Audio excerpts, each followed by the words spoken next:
Les invito a que por favor me acompañen en sus Biblias a la carta del apóstol Pablo a los Filipenses, capítulo 4, versículos 19 y 20. Filipenses, capítulo 4, versículos 19 y 20.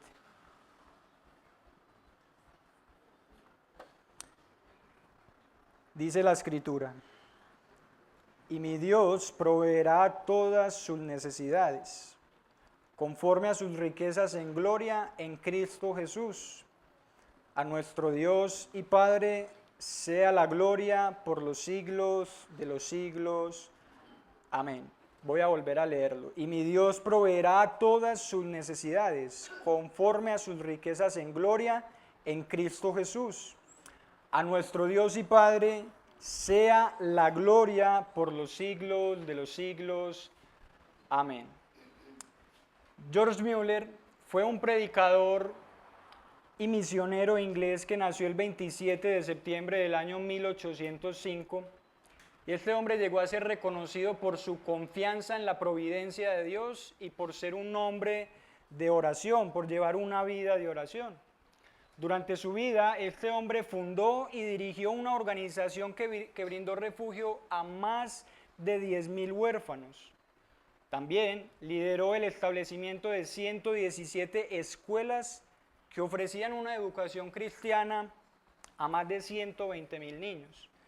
Se dice que este hombre nunca le pedía nada a las personas para su sostenimiento, sino que más bien desarrolló un hábito de oración constante, ya que él estaba convencido, estaba plenamente convencido de que aquel a quien él dirigía sus oraciones supliría todas sus necesidades fundamentales.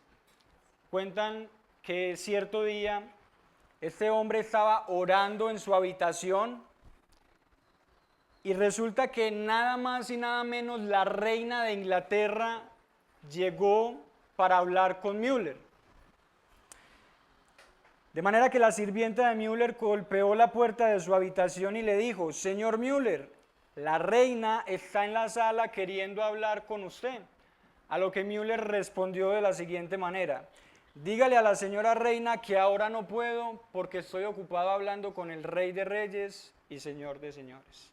Tal era el hábito y la vida de oración de este hombre que ni siquiera interrumpió su oración por la visita de la reina misma de Inglaterra. En otra ocasión se cuenta que el orfanato amaneció sin ningún alimento para todos los niños que estaban en ese entonces, de manera que los funcionarios comenzaron a desesperarse y a angustiarse y le dijeron a Mueller que qué iban a hacer. De manera que Mueller les dijo: no le pido nada al hombre, mi alianza es con Dios. Entró en su habitación y oró diciendo: Padre de los huérfanos, nos falta pan, en el nombre de Jesús, amén. Después de unas horas, varias carretas con panes llegaron a la puerta del orfanato y el jefe que las conducía dijo: señor Mueller, fuimos a entregar estos panes a la familia real en el castillo, pero nos dijeron que los panes estaban muy asados. Así que para no desperdiciarlos, para no botarlos, decidimos donarlos al orfanato. Y Mueller respondió: no fueron los panes los que se pasaron del punto. Fue Dios que atendió nuestra oración y tuvo misericordia de nosotros. Mis hermanos, ¿qué hacen ustedes en momentos de necesidad? ¿A quién acuden primero cuando se ven expuestos a una necesidad en particular? El relato de este hombre, en primer lugar, tengo que aclarar que no es la norma para los cristianos, sino que es un testimonio de la providencia de Dios. La norma es lo que dice la Escritura, que debemos trabajar, ser diligentes, pero hay testimonios de la providencia de Dios. Y el relato de este hombre lo que nos recuerda es que en momentos de necesidad nosotros debemos acudir principalmente y confiar por encima de cualquier persona en que aquel que escucha nuestras oraciones suplirá todo lo que nos falta conforme a sus riquezas en gloria en Cristo Jesús, como dice el pasaje que acabamos de leer. Sin embargo, en la mayoría de los casos, a nosotros se nos hace muy difícil confiar verdaderamente en Dios. Y nosotros decimos, sí, hay que confiar en el Señor. Pero no es cierto que cuando nos vemos en esas situaciones de extrema necesidad, nuestra fe flaquea en ocasiones, dudamos y empezamos a sentir temor, preocupación, y en la mayoría de los casos se nos hace difícil verdaderamente confiar en Dios, a pesar de que sabemos que Él proveerá, porque en el fondo del corazón sabemos que Dios va a suplir. Pero preguntas como ¿qué va a pasar? ¿Qué voy a hacer? ¿Qué va a suceder? Empiezan a llenar de duda y de temor nuestro corazón. Sin embargo, la buena noticia, mis hermanos, es que nosotros podemos vencer esos temores y aprender de lo que Pablo dice aquí en este pasaje, diciéndonos básicamente que ya que nuestro Dios en Cristo Jesús ha prometido suplir toda necesidad de su pueblo, podemos confiar en Él en toda circunstancia y vivir para la gloria de su nombre. Podemos hacerlo y debemos hacerlo. Así que en esta mañana quiero compartir 4 verdades con ustedes que nos ayudarán a vivir nuestra vida en este mundo con gozo y con una confianza inquebrantable en el Señor, de tal manera que Él sea glorificado en nuestra forma de vivir. Así que en primer lugar consideremos el dador de la provisión. Pablo dice, mi Dios y mi Dios proveerá. Noten el énfasis, no es cualquier Dios. Pero antes de eso quisiera colocarlos un poco en contexto de la carta en la que nos encontramos. Pablo se encuentra encarcelado en Roma y resulta que él escribe esta carta para agradecerle a los filipenses por su generosidad y por su cuidado con él. Pablo se encontraba preso en Roma y la iglesia en Filipos fue muy generosa y le envió una dádiva para el sostenimiento de Pablo allí en la prisión. De manera que él les escribe principalmente para agradecerles esa generosidad, pero también les escribe para animarlos a que se regocijen en el Señor. Como bien saben algunos de ustedes, esta carta ha sido llamada la carta del gozo. Y es sorprendente ver la cantidad de veces que Pablo hace alusión al gozo, y sabiendo que está en medio de una cárcel, y no solo en medio de una cárcel, sino que está amarrado, literalmente él está amarrado las 24 horas del día a un soldado romano. Y sin embargo él una y otra vez en esta carta les dice, regocíjense en el Señor. Otra vez les digo, regocíjense. Y Pablo les anima entonces a que pongan su confianza en el Señor, pero también Pablo escribe esta carta para informarle a la iglesia acerca de la situación que él estaba pasando en la cárcel y para recordarles que Cristo es la fuente del gozo. Así que en el capítulo 4, después de enseñar el secreto del contentamiento cristiano, Pablo continúa con su nota de agradecimiento donde resalta que la ofrenda que le enviaron los filipenses a él, más allá de un beneficio material o físico que pudo haber sido para Pablo, en realidad fue algo en lo que Dios se agradó. Noten lo que dice 2 versículos atrás, versículos 17 y 18. No es que busque la dádiva en sí, sino que busco fruto que aumente en su cuenta. Pero lo he recibido todo y tengo abundancia. Estoy bien abastecido, habiendo recibido de Epafrodito lo que han enviado. Escuchen, fragante aroma, sacrificio aceptable, agradable a Dios. De manera que más allá del beneficio que le trajo a Pablo, Pablo les está diciendo que eso fue algo en lo que Dios se agradó. De manera, mis hermanos, que el contexto inmediato del pasaje en el que nos vamos a centrar en esta mañana es la gratitud de Pablo hacia los filipenses por la ofrenda recibida. Ese es el contexto inmediato. Hay una nota de gratitud y esto es importante porque es muy probable que muchos de los miembros de la iglesia en Filipos estuvieran pasando por algunas necesidades y a pesar de eso le enviaron una ofrenda a Pablo. Noten lo que dice Pablo a los Corintios en su segunda carta en el capítulo 8 versículos 1 al 4. Ahora, hermanos, les damos a conocer la gracia de Dios que ha sido dada en las iglesias de Macedonia. Allí se encontraba la iglesia en Filipos. Filipos era una ciudad allí en la región de Macedonia, lo que hoy en día es Grecia. De manera que Pablo les dice, conozcan la gracia que ha sido dada en las iglesias de Macedonia, pues en medio de una gran prueba de aflicción, abundó su gozo y su profunda pobreza sobreabundó en la riqueza de su liberalidad. Porque yo testifico que según sus posibilidades, y escuchen, y aún más allá de sus posibilidades, dieron de su propia voluntad, suplicándonos con muchos ruegos el privilegio de participar en el sostenimiento de los santos. Noten que la escritura misma declara que esta iglesia, que hacía parte de las iglesias de Macedonia, estaban teniendo gran aflicción y muy probablemente algunos de ellos estaban padeciendo muchas necesidades. De manera, mis hermanos, que los versículos 19 y 20 que acabamos de leer, Pablo va a dirigir la atención de los filipenses hacia Dios mismo, con el fin de darles la certeza de que ellos pueden confiar en el Señor porque verdaderamente Él suplirá todo lo que les falta. Y eso debería resultar en adoración. Por eso Pablo termina con una doxología. Al Dios y Padre nuestro sea la gloria por los siglos de los siglos. Amén. Así que, ¿quién es el que va a suplir todo lo que les falta? Pablo responde, mi Dios. ¿Qué quiere decir esto, hermano? No son los dioses paganos que estaban alrededor de esta iglesia, a los que adoraban muchas personas en aquel entonces. No son ídolos ni estatuas de madera o de piedra los que suplirían la necesidad de los filipenses. Pablo dice, mi Dios. No sé si recuerdan cuando estuve predicando la introducción a los 10 mandamientos, que también hay un énfasis en que el Señor es nuestro Dios. Hay un énfasis de propiedad en los autores bíblicos y eso les producía una confianza en Dios mismo. Así que, ¿quién es ese Dios, mis hermanos? No son los dioses a quienes muchas personas adoran. Es el único y solo soberano Dios, el creador de todo lo que existe.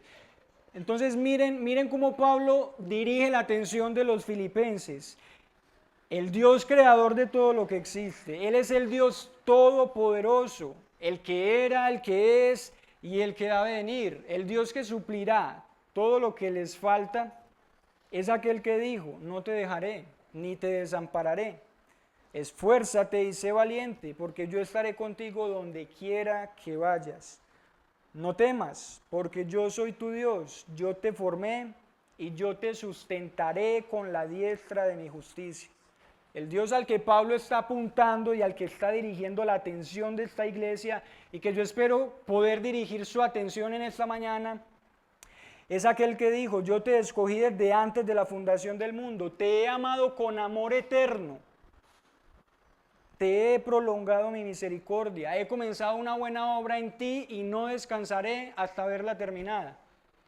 Hermanos, esa es la atención a la que yo quiero que ustedes se dirijan. A ese Dios que dice, yo cumpliré mi propósito en ti, nadie te podrá arrebatar de mi mano, nada te separará de mi amor. Mi Dios, el Dios de Pablo, es el Dios que dijo, yo soy el Dios de toda carne. No hay nada imposible para mí. Es el mismo Dios que se le apareció a Moisés en la zarza ardiente y le dijo, yo soy el que soy. Yo soy el que siempre he sido y seré el que siempre soy. Yo no cambio, mi amor por ti no cambia. Él es nuestro pastor, como cantábamos ahorita, y nada nos faltará. Hermanos, nosotros vivimos en un mundo que cambia constantemente. Las personas cambian, nuestras emociones cambian, todo en este mundo cambia constantemente y en medio de la sociedad en la que vivimos más rápido, todo va cambiando. Pero hay uno que no cambia, hay un Dios que es inmutable, que permanece para siempre. Él es ese Dios, mis hermanos, que a pesar de nuestro débil amor por Él, a pesar de nuestra débil fe por Él, sigue amándonos incondicionalmente. Él es ese Dios que cuando nadie está, cuando todos te abandonan, cuando te sientes solo, cuando quizás las personas cercanas te defraudan, te decepcionan, Él es el que está ahí y no te abandona, sino que cuando estamos inseguros, Él nos da seguridad. el que prometió estar con nosotros todos los días hasta el fin del mundo. Cuando nos rechazan, Él nos acepta. Ese Dios al que está apuntando Pablo es aquel que cuando nadie te entiende por lo que estás pasando, Él te entiende y se compadece de ti. Ese Dios al que apunta Pablo es el que cuando estamos pasando por una necesidad, suple nuestras necesidades. Cuando estamos débiles, nos fortalece. Cuando caemos, nos levanta. Él es ese Dios que cuando pecamos nos perdona y nos restaura porque Él ha comenzado una obra en nosotros. Hermanos, Él es ese Dios que no escatimó ni a su propio Hijo para darnos la salvación que nosotros nunca hubiéramos podido ganarnos por nosotros mismos. Así que esta es una maravillosa promesa. Sin embargo, lastimosamente es una promesa que ha sido malinterpretada por muchos. Así que tengo que aclarar que este texto no significa que entonces debamos dejar de trabajar, no significa que entonces debemos dejar de ser responsables en lo que tenemos que ser responsables, tampoco significa que descuidemos o que rechacemos los medios que Dios mismo ha determinado para nuestra provisión y para nuestro cuidado. No, y ojo, tampoco significa que Dios nos va a dar todo lo que le pidamos o todo lo que deseemos. Y yo creo que eso es algo que nos choca un poco. ¿Saben por qué, mis hermanos? Porque nosotros tenemos la tendencia de confundir una necesidad con un deseo. Y no todo lo que deseamos lo necesitamos.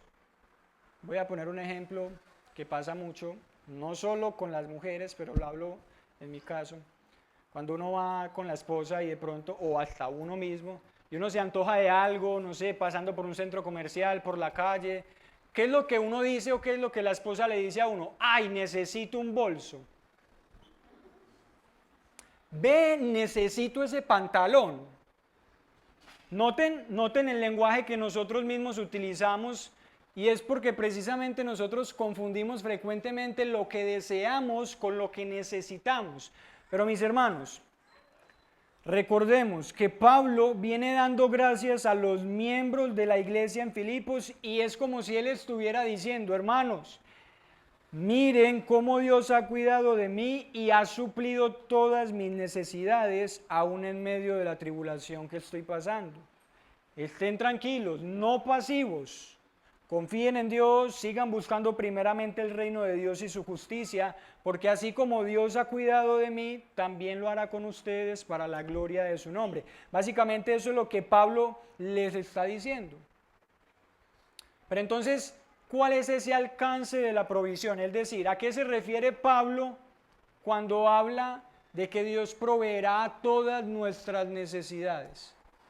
¿Qué quiere decir eso? Y eso nos lleva entonces al segundo punto. Ya acabamos de ver el dador de la provisión. No es cualquier Dios, no es un diosito, no son los dioses paganos. Es el Dios vivo y verdadero que sostiene todas las cosas con la palabra de su poder. Y en segundo lugar, consideremos el alcance de la provisión.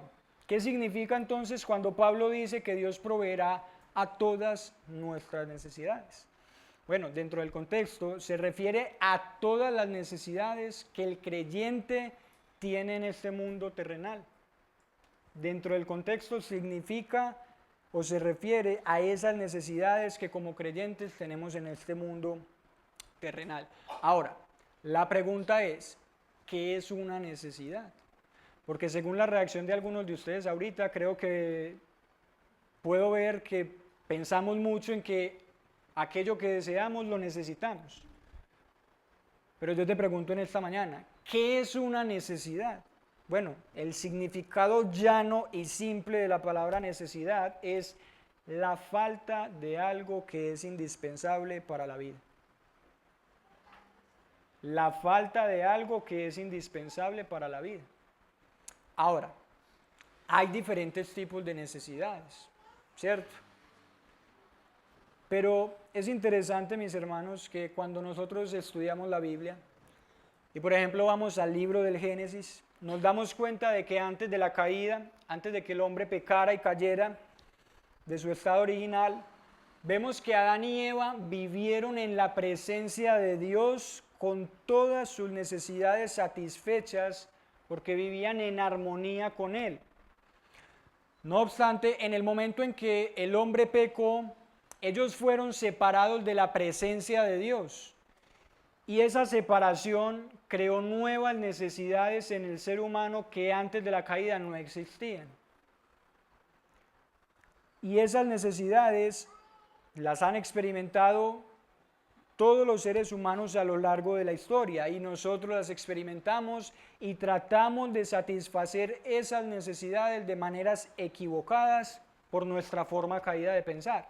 Como dice un autor llamado Gary Smalley, él dice, si Dios era la fuente de su satisfacción, es decir, de Adán y Eva, si Dios era la fuente de su satisfacción, separarse de Él fue el origen de su insatisfacción, de su inseguridad, de su temor, de otras emociones y carencias que no existían antes de la caída.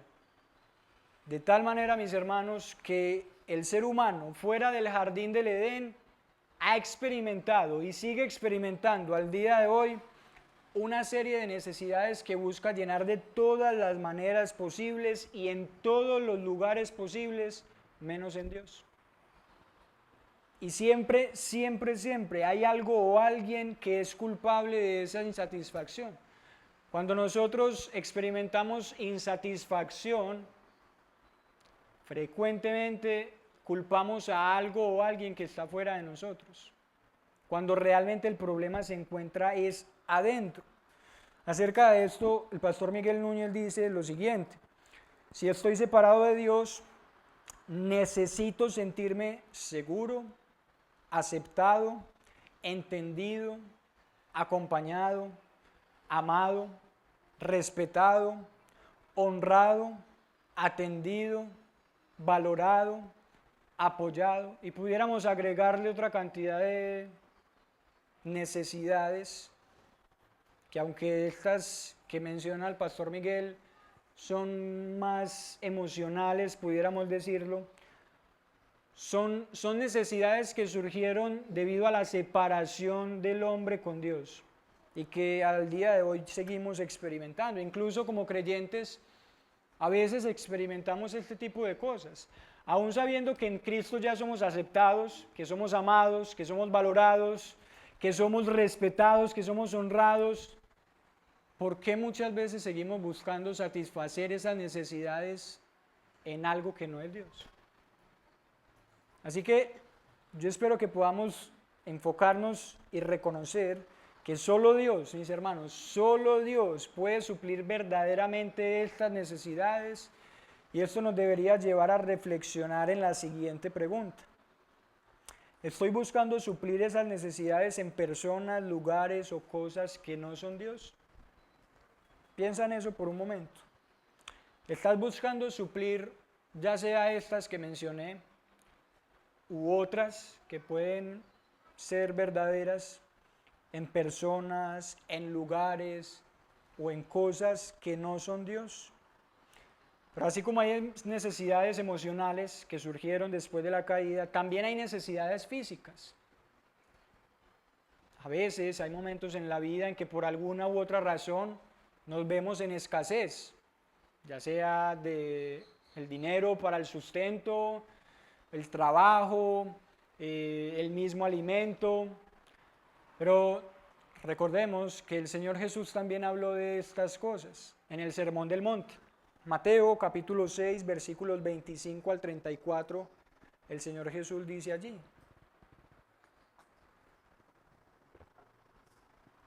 por eso les digo, no se preocupen por su vida, qué comerán o qué beberán, ni por su cuerpo, qué vestirán. ¿No es la vida más que el alimento y el cuerpo más que la ropa? Miren las aves del cielo, que no siembran, ni siegan, ni recogen en graneros, y sin embargo el Padre Celestial las alimenta. Y esta pregunta siempre me confronta mucho. ¿No son ustedes de mucho más valor que ellas? ¿Quién de ustedes, por ansioso que esté, puede añadir una hora al curso de su vida? Y por la ropa, ¿por qué se preocupan? Observen cómo crecen los lirios del campo, no trabajan ni hilan, pero les digo que ni Salomón en toda su gloria se vistió como uno de ellos. Y si Dios así viste la hierba del campo, que hoy es y mañana es echada al horno, ¿no hará Él mucho más a ustedes, hombres de poca fe? Por tanto, no se preocupen diciendo qué comeremos o qué beberemos o con qué nos vestiremos, porque los gentiles buscan ansiosamente todas estas cosas. El Padre Celestial sabe que ustedes necesitan, subrayen esa palabra que es importante, necesitan todas estas cosas, pero busquen primero su reino y su justicia, y todas estas cosas les serán añadidas. Por tanto, no se preocupen por el día de mañana, porque el día de mañana se cuidará de sí mismo. Bástenle a cada día sus propios problemas. Es algo que sabemos, teóricamente. Es algo que afirmamos creer. Pero vuelvo a decir lo que dije en la introducción, mis hermanos. Cuando nos enfrentamos a la necesidad real, cuando la necesidad está golpeando la puerta, llega la duda, llega el temor, llega la preocupación. Y esto, yo siempre pienso en esas palabras del Señor. No se preocupen. Podría sonar un poco simplista decirle a una persona que no tiene con qué comer, decirle, no te preocupes. Bueno, el texto no está diciendo eso lo dijo Jesús, no nosotros. Nosotros vamos a ver en un momento que también tenemos una responsabilidad como iglesia en el cuidado mutuo. Pero mis hermanos, noten que el Señor dice allí que el Padre Celestial sabe que ustedes necesitan. Esa palabra necesitan en el original es la misma palabra que utiliza Pablo cuando dice que Dios proveerá todas sus necesidades. Es la misma palabra. Y es la misma palabra que también se utiliza en Mateo 6:8. Por tanto, no se hagan semejantes a ellos. ¿A quiénes? A los gentiles o a los incrédulos. Porque su Padre sabe lo que ustedes necesitan antes de que ustedes lo pidan. Esta semana reflexionaba en algo y notaba, mis hermanos, que es muy curioso ver que en la Escritura no es muy frecuente ver en las peticiones de los hombres de Dios pedir cosas materiales. Específicamente en Pablo, cuando leemos las cartas de Pablo, aunque no estoy diciendo que esas peticiones estén ausentes, no es muy frecuente. Y cuando vemos las cartas de Pablo, aún en medio de las situaciones que vivió él por la causa de Cristo, Pablo constantemente cuando escribe lo que él oraba o lo que él pedía en oración, se refería a que Dios llenara a las iglesias del conocimiento de Dios, de que pudieran ser iluminados para el conocimiento de Dios en la faz de Jesucristo. Porque Pablo reconocía y creía lo que el Señor mismo dijo. El Padre Celestial sabe que ustedes necesitan todas estas cosas antes de que las pidan. Noten que el texto tampoco dice que no debemos pedir, sino que debemos confiar y descansar en que Dios suplirá todas esas necesidades.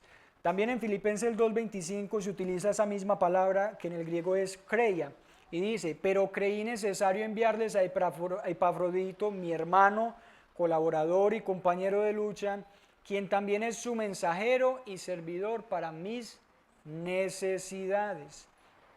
Filipenses 4:16, porque a una Tesalónica enviaron dádivas más de una vez para mis necesidades. No sé si notan un patrón que empieza a verse claramente en estos versículos, específicamente en estos dos de Filipenses.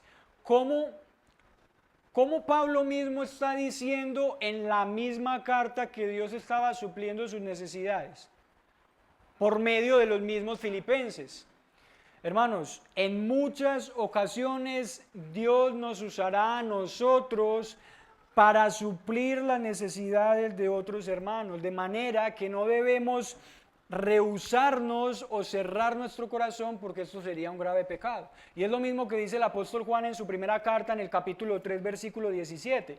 Pero el que tiene bienes de este mundo y ve a su hermano tener necesidad y cierra su corazón contra él, pregunta a Juan, ¿cómo puede morar el amor de Dios en él? Entonces noten que muchas veces, en muchas ocasiones, como les decía al inicio, el testimonio de Müller no es la norma. Hay testimonios extraordinarios de la providencia de Dios. Yo he sido parte de esos testimonios y estoy seguro que algunos de ustedes también han estado quizás en momentos de necesidad y de la nada aparece un familiar con el que nunca hablamos, aparece alguna persona que ni sabía que estábamos en esa necesidad y viene con algo que viene directamente de la mano de Dios. Pero esa no es la norma. Noten que Juan también es claro en decir que el que tiene bienes de este mundo y ve a su hermano tener necesidad y cierra su corazón contra él, ¿cómo puede morar el amor de Dios en él? Así que esto es importante, mis hermanos. También, aparte de las necesidades emocionales, aparte de las necesidades físicas y materiales, también hay necesidades espirituales y esas Dios las ha suplido directamente en la obra y en la persona de Cristo. Noten lo que dice Efesios capítulo 1, versículos 3 al 7. Bendito sea el Dios y Padre de nuestro Señor Jesucristo, que nos ha bendecido con toda bendición espiritual en los lugares celestiales en Cristo, porque Dios nos escogió en Cristo. Quiero que noten atención, que presten atención a la forma en la que Pablo habla. Dios nos escogió en Cristo antes de la fundación del mundo, para que fuésemos santos y sin mancha delante de Él.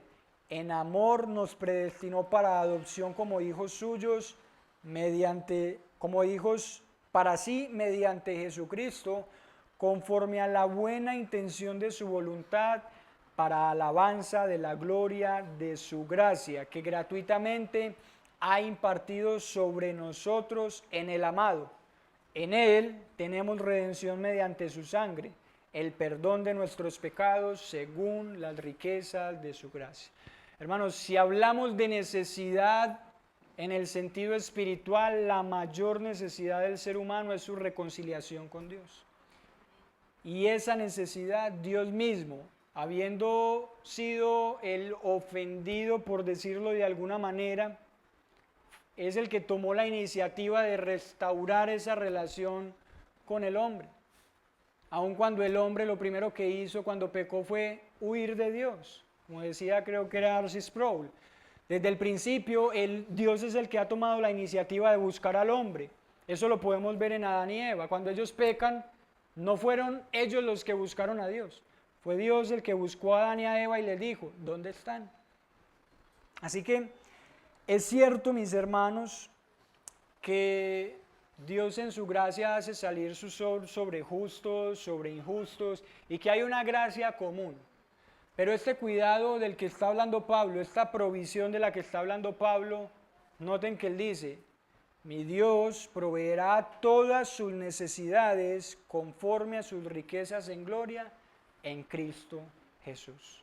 Y eso nos lleva entonces al tercer punto, la fuente de la provisión. Ya hemos considerado el dador de la provisión, el alcance de la provisión, ahora consideremos la fuente de esa provisión. Y Pablo es muy claro en decir que Cristo es la fuente de todas las riquezas de Dios. Fuera de Cristo no hay bendición verdaderamente. Aunque pudiéramos pensar en que hay impíos que son muy bendecidos, pero recuerden lo que vemos en el libro de los Salmos.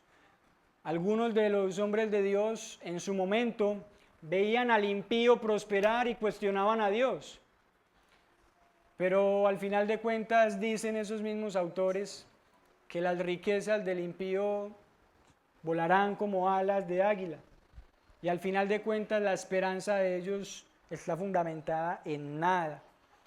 Y eso es otro asunto importante, porque nosotros no podemos interpretar la bendición de Dios o la provisión de Dios a la luz del estándar de este mundo. No podemos hacer eso.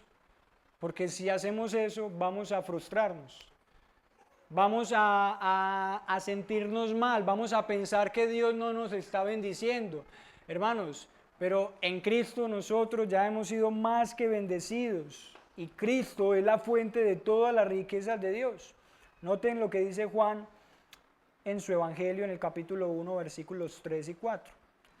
Todas las cosas fueron hechas por medio de Él, y sin Él, nada de lo que ha sido hecho fue hecho. En Él, en Cristo, estaba la vida, y la vida era la luz de los hombres. Colosenses capítulo 2, versículo 3. Hablando de Cristo, Pablo dice, en quien están escondidos todos los tesoros de la sabiduría y del conocimiento. Colosenses 2 del 9 al 10, porque toda la plenitud de la deidad reside corporalmente en Él, en Cristo. Noten, y ustedes han sido hechos completos en Él, que es la cabeza sobre todo poder y autoridad. Yo quiero que medites un momento en esa palabra que Pablo usa. En Él ustedes han sido hechos completos. Hermanos, no tenemos que estar buscando lo que ya Dios nos dio en Cristo en otras personas o en otros lugares. Cristo es la fuente de la provisión de Dios. Cristo es la fuente de todas las riquezas de Dios. Y en Él, y solo en Él, estamos completos. Agustín de Hipona decía en sus confesiones que él decía algo muy bonito. Él decía, nos creaste para ti, oh Dios, y nuestro corazón estará inquieto hasta descansar en ti. Y esa es una verdad que yo creo que todos hemos experimentado. Fuera de Dios, mis hermanos, no hay plenitud. Fuera de Dios no hay verdadera plenitud. Pablo también dice allí en 1 Corintios capítulo 1, versículos 4 al 5. Siempre doy gracias a mi Dios por ustedes, porque la gracia de Dios que les fue dada en Cristo Jesús, por la gracia de Dios que les fue dada en Cristo Jesús, porque en todo ustedes fueron enriquecidos en Él, en toda palabra y en todo conocimiento. Hermanos, si nosotros queremos enfrentar bien los momentos de necesidad, si nosotros queremos vivir con sabiduría cada día en este mundo, debemos aprender a vivir como vivieron los apóstoles.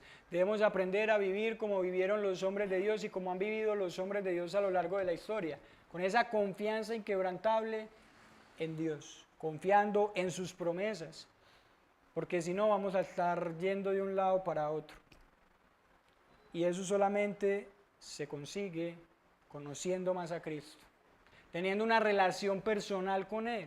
Porque nosotros estamos en una época en la que nos asombramos mucho por los discursos, por los predicadores, por el conocimiento en sí mismo, pero se nos olvida que todo esto nos debe llevar a una relación personal con Cristo mismo. Se nos olvida que tenemos que ser intencionales y somos responsables de que cada día vayamos a la Escritura, vayamos en oración y pidamos en oración lo que necesitamos a Dios, confiando en Él y en su gracia. Pedro también dijo algo similar, y él dijo en su segunda carta en el capítulo 1, versículo 3, pues su divino poder nos ha concedido todo cuanto concierne a la vida y a la piedad, mediante el verdadero conocimiento de aquel que nos llamó por su gloria y excelencia. Una vez más, mis hermanos, ¿por qué buscamos en otros lugares lo que ya Dios nos ha dado en Cristo?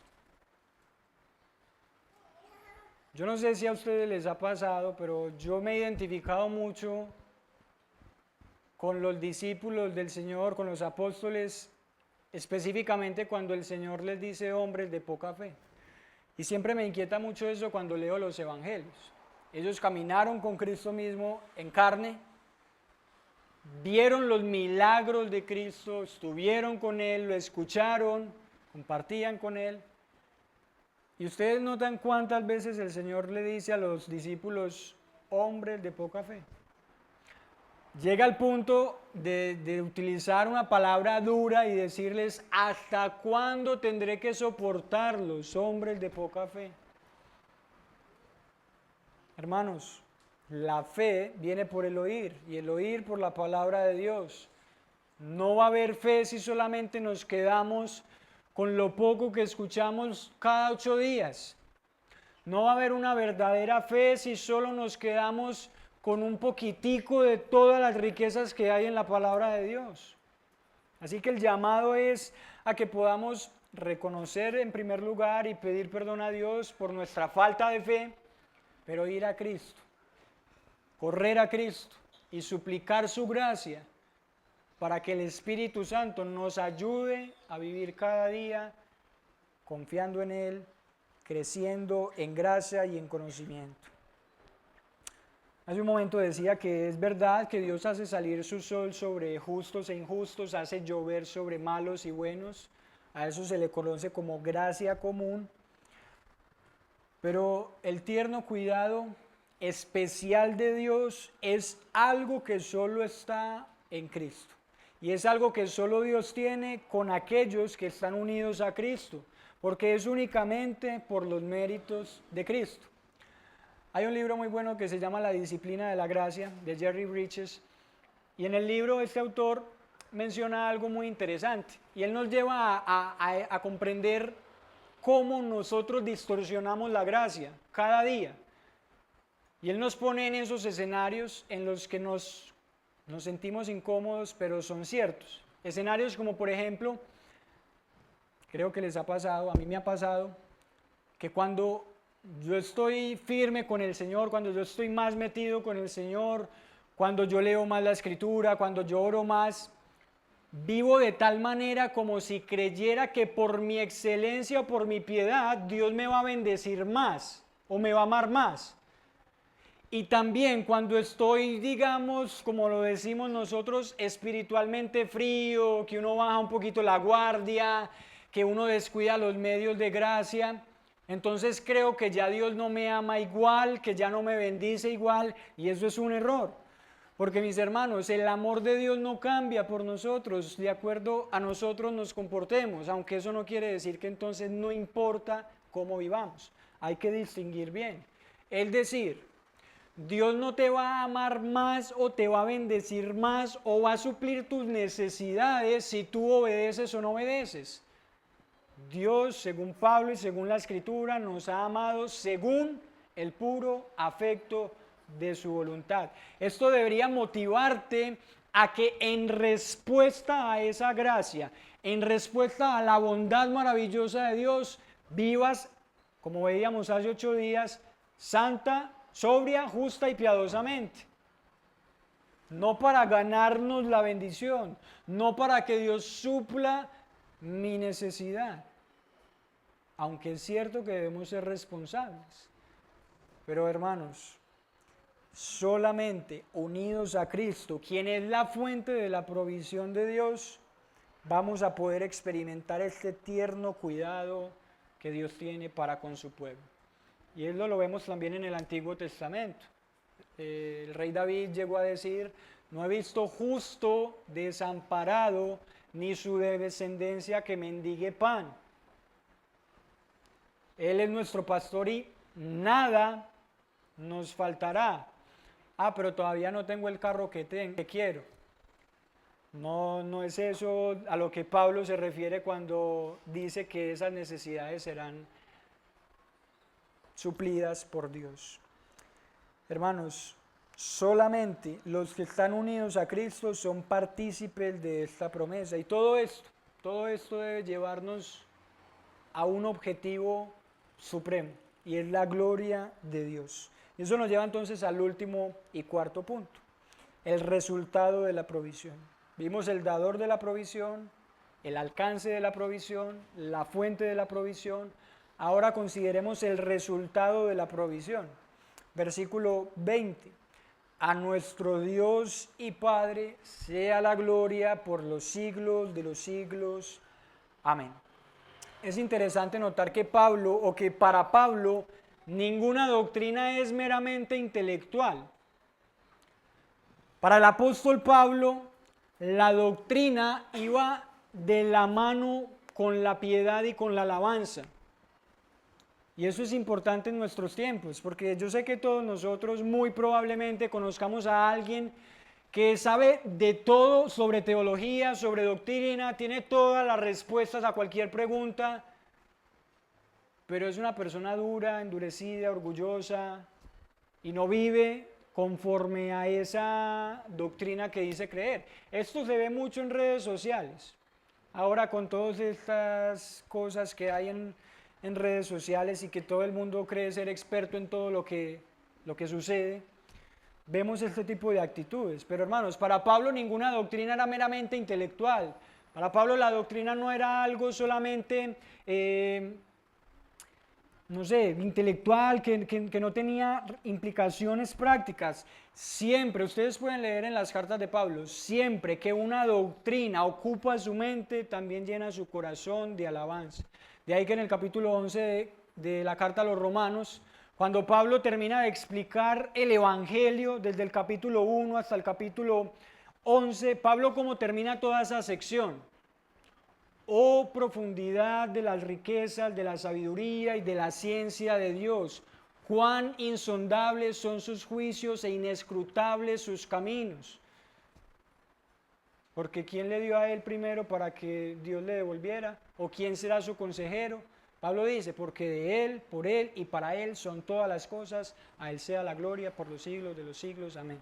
Hermanos, una correcta comprensión de las doctrinas bíblicas siempre debe resultar en un corazón lleno de adoración que produzca una vida que le glorifique en todo lo que haga. Una correcta comprensión de las doctrinas bíblicas siempre debe resultar en un corazón lleno de alabanza. Y aprovecho para hacerte una pregunta. Si tú, cuando conoces un poco más de la Escritura, o si tú sabes de la Escritura, si tú has estudiado teología, si conoces doctrina, ¿estás adorando a Dios, al Dios de esa doctrina? Esa es una pregunta, porque nosotros a veces nos quedamos con las ideas, pero hermanos, el resultado de conocer que Dios es el dador de la provisión, el resultado de vivir a la luz de eso, debe ser una vida que glorifique a Dios. Ahora, ¿qué significa glorificar a Dios? Este es otro de esos términos o palabras que frecuentemente utilizamos entre creyentes, pero que son ambiguos en un sentido.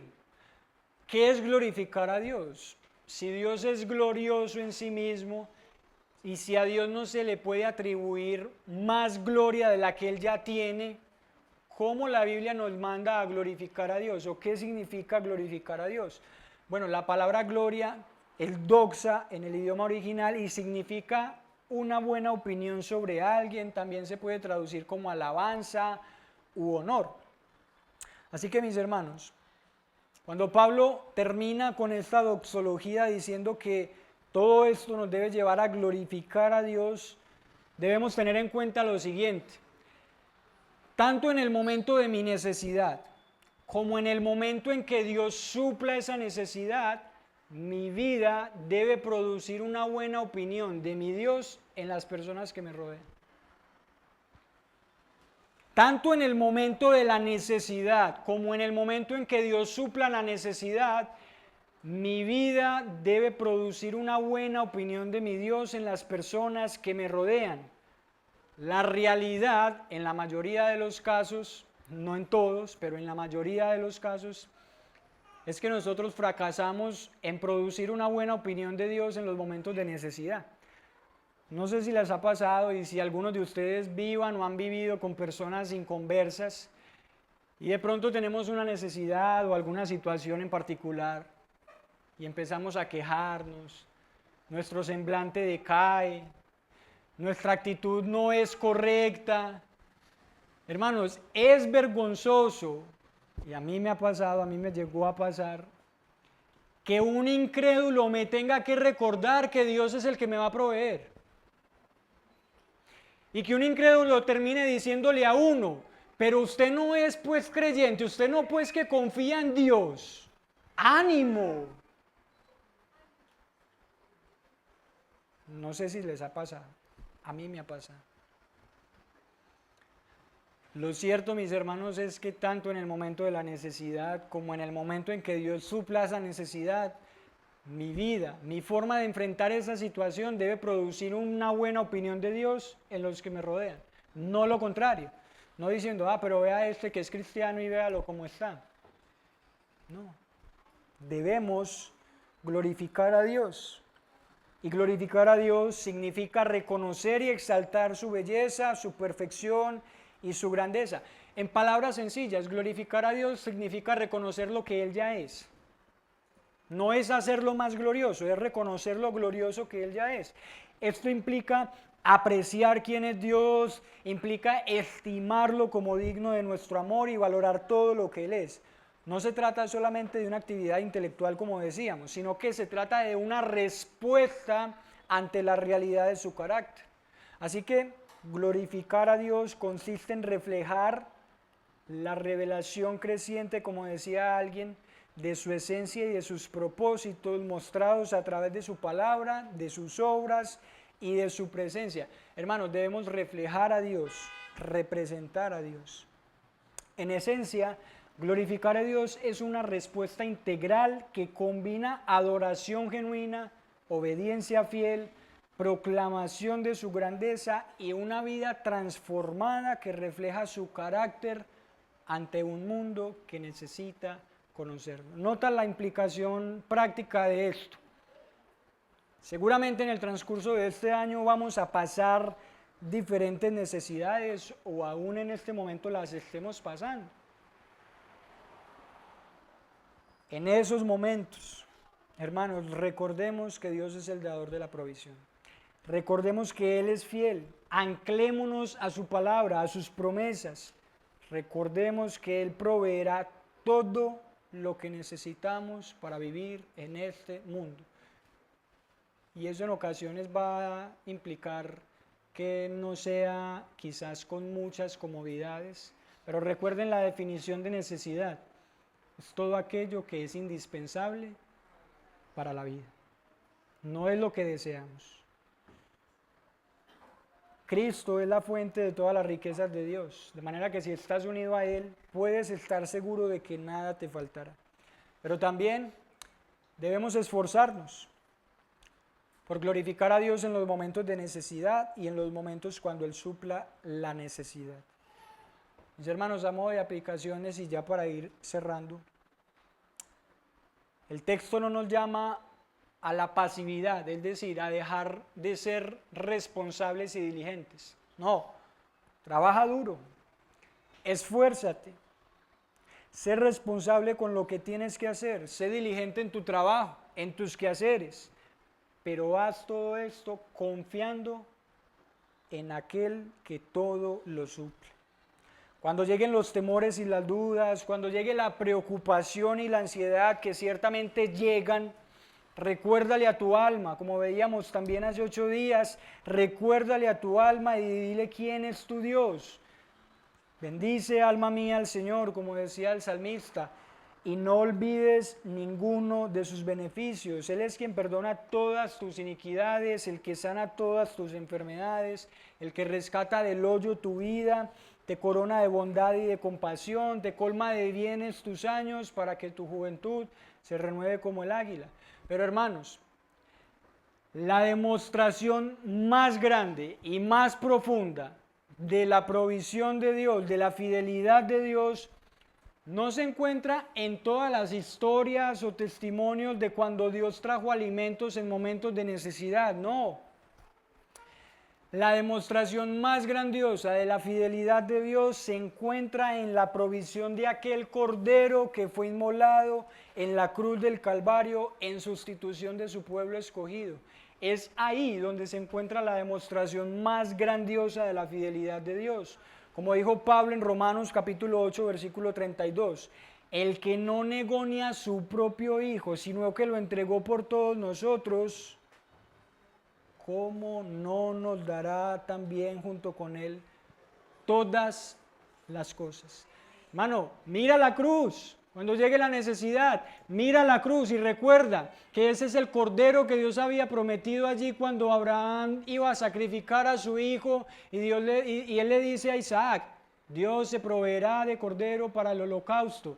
Él es el cordero que fue prometido y que fue inmolado en la cruz del Calvario.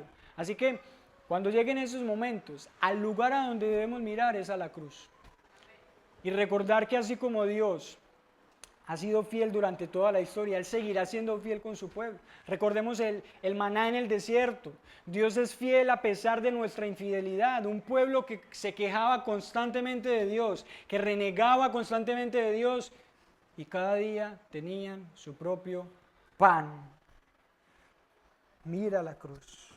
Pero si no estás unido a Cristo, si hay alguien aquí en esta mañana que no esté unido a Cristo, no puede ser partícipe de esta promesa. La buena noticia es que hoy hay una oportunidad para que te arrepientas y seas unido a Él por la gracia de Dios y por la obra del Espíritu Santo.